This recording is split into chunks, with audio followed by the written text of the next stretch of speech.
आज हम बात करेंगे उन ढपोल संख्यी हिंदुओं की जो कहने को तो हिंदू हैं, लेकिन खास करके मीट, मछली, दारू, गांजा, भांग पर विश्वास करते हैं।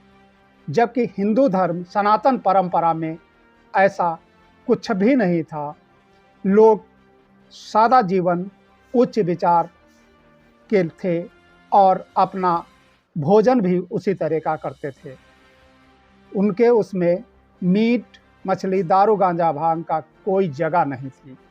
और ख़ास कर करके हम उन हिंदुओं को कहते हैं जो धर्म के ठेकेदार हैं, लेकिन बताएंगे कि हम मंगलवार को दारू भी नहीं पीते हैं, मीट भी नहीं खाते हैं, गांजा चरस भी नहीं पीते हैं, बाकी सभी दिन करते हैं। जहाँ कथा भागवत के मंच पे तो क्या, इनके हाथ का पानी भी नहीं पीने वाला है। ऐसे ढपोल संख्यी, यहाँ तक का उसे में कुछ ऐसे लोग भी हैं जो जनेऊ तो लटका लेंगे, लेकिन उसके बाद भी मीट खाएंगे, उसके बाद भी दारू पिएंगे। ये कैसा हिंदू धर्म है? क्या बना डाला इसको? बात हम सनातन धर्म के करते हैं। अब सनातन धर्म अच्छी बात है और बहुत बढ़िया सोच थी सनातन धर्म की।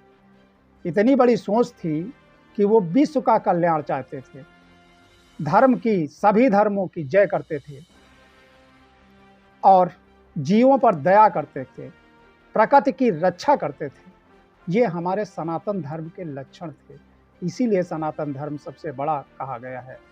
लेकिन आज रामचरितमानस को अगर लोग ठीक से पढ़ लें, ना समझें तो कम से कम पढ़ लें तो थोड़ा बहुत उनके उसमें आ जाएगा। बात करेंगे मंदिर की, जबकि रामचरितमानस में चौपाई है, हम आगे बता रहे हैं, निराकार ब्रह्म को भी माना गया है।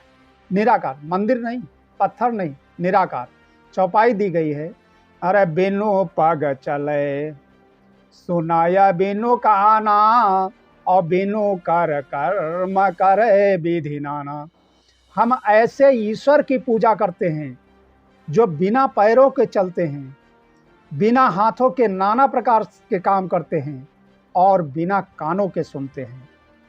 अब बात करते हैं हरदोई की, जहाँ पर अयोध्या, काशी, मथुरा नहीं था, लेकिन भक्त प्रहलाद की आस्था थी ईश्वर निराकार ब्रह्म की, और ईश्वर ने, भगवान ने नरसिंह का रूप धारण कर भक्त प्रहलाद की रक्षा की और हिरण्याकश्यप को स्वर्ग धाम पठाया।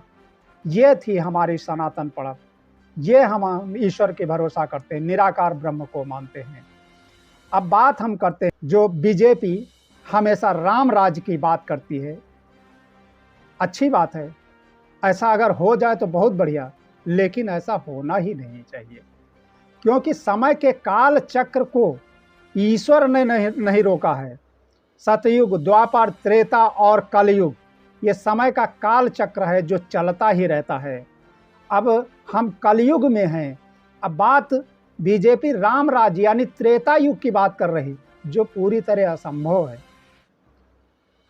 तो ये सपने दिखाना अलग बात है, राजनीतिक लाभ मिल भी सकता है, कुछ लोग ऐसा सोच भी सकते हैं, लेकिन हर जागरूक लोग ये नहीं मानेगा, क्योंकि वो जानता है कि अगर जन्म हुआ, बच्चा हुआ तो एक दिन बूढ़ा होगा, जन्म हुआ तो मृत्यु होगी ही। ये समय का काल चक्र है, ये चलता ही रहेगा, इसको कोई नहीं रोक पाया है, यहाँ तक का ईश्वर भी नहीं रोका है। बीजेपी कलयुग में त्रेता युग अर्थात राम राज की बात कर रही है, जो पूरी तरह असंभव है। भगवान राम और उनके भाई लक्ष्मण धनुष बाण के बल पर निशाचरों का संहार कर डाला, और यह ऐसे धनुष बाण थे जो तरकस में कभी कम नहीं पड़े। अब हम एक कहानी बता रहे हैं। एक ऐसा साफ सुथरी छवि का राजा था जो मांस मदिरा को हाथ नहीं लगाता था। राजा के अंत के समय ब्राह्मणों ने कहा कि तुम सुअर के पेट में जन्म लोगे। इस पर राजा ने अपने बेटों से कहा कि हम जब जन्म लें तुरंत हमको मार देना। राजा ने सुअर के बच्चे के रूप में जन्म लिया तो उनके बेटे उस सुअर के बच्चे को मारने चले। तब आकाशवाणी हुई कि हम 6 महीने सुअर के पेट में रहकर मलमूत्र में सने रहे, अब हमको इसी में अच्छा लग रहा है, हमें मत मारो। ईश्वर राजा के बेटे वापस चले गए। इस कहानी का अर्थ ये है कि जहाँ हैं, जैसे भी हैं, अच्छे हैं। कहा गया है कि जाहि विधि राखे राम ताहि विधि रहिए, अर्थात हम कलयुग में हैं, इसी में अच्छा है। भले ही हमारी जिंदगी 1000 साल से कम होकर 70-80 साल रह गई है, अर्थात बीजेपी के सपनों का राम राज्य नहीं चाहिए, जो हो ही नहीं सकता। बीजेपी झूठा सपना दिखा रही है और ईश्वर की मर्जी के खिलाफ काम कर रही है। कहा गया है, क्या आत्मा ही परमात्मा का एक अंश है?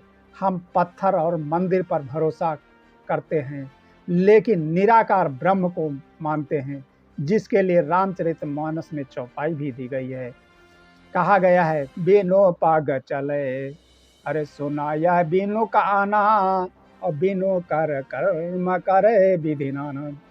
हम ऐसी शक्ति की, निराकार ब्रह्म की पूजा करते हैं, मंदिर को मानते हैं, लेकिन ये नहीं कि आप ईश्वर पर भरोसा करके अपना कर्म ना करें, बच्चों को पढ़ाए लिखाए ना, और जो दिनचर्या के काम हैं उनको ना करें, लेकिन ये सब करते हुए ईश्वर की पूजा करेंगे। और ऐसे ईश्वर की, निराकार ब्रह्म की पूजा करते हैं, जहाँ भी हैं, घर में बैठे हैं तब भी ईश्वर का नाम लेंगे, ऐसे निराकार ब्रह्म को ही मानते हैं। मंदिर, किसी कवि ने बहुत अच्छा लिखा था, यदि हरिजन के छू लेने से है मंदिर का कल्याण नहीं, तो मैं बस यही कहूँगा, मंदिर में पत्थर है भगवान नहीं।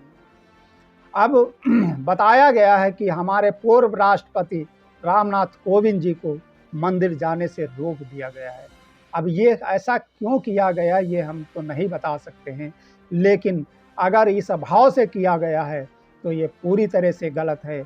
और ये जो किसी कवि ने लिखा है कि मंदिर में पत्थर नहीं भगवान नहीं, तो वही हो सकता है, क्योंकि ईश्वर ने कभी भी भेदभाव नहीं किया, सबरी के बेर खाए और सबके साथ एक जैसा व्यवहार किया।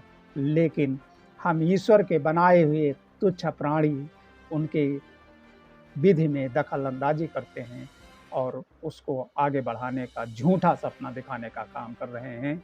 ये पूरी तरह से निराधार